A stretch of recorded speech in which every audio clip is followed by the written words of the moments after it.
एकादशी व्रत की महिमा पुराणों और कथाओं में विस्तार से वर्णित है।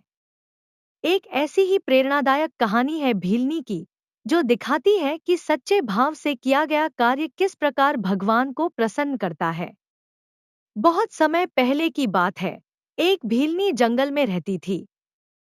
वह मांस बेचकर अपना जीवन यापन करती थी। भीलनी को धर्म कर्म के बारे में ज्यादा ज्ञान नहीं था, लेकिन उसका हृदय कोमल और पवित्र था। एक दिन वह जंगल में शिकार करने गई। दिन भर की मेहनत के बाद भी उसे कुछ नहीं मिला।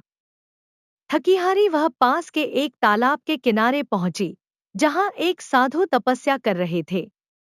भीलनी को उस साधु के तेजस्वी चेहरे ने आकर्षित किया। उसने साधु से उनके तप और भक्ति के बारे में पूछा। साधु ने उसे एकादशी व्रत की महिमा और भगवान विष्णु की कृपा प्राप्त करने का सरल उपाय बताया। साधु ने कहा कि एकादशी के दिन अन्न और तामसिक भोजन का त्याग कर भगवान का ध्यान करना चाहिए।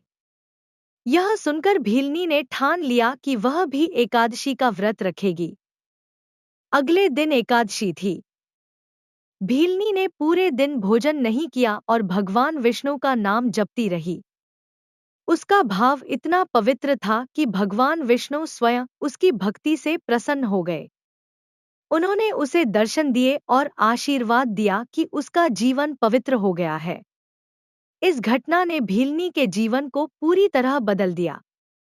उसने अपने जीवन का मार्ग त्याग, सेवा और भक्ति की ओर मोड़ लिया।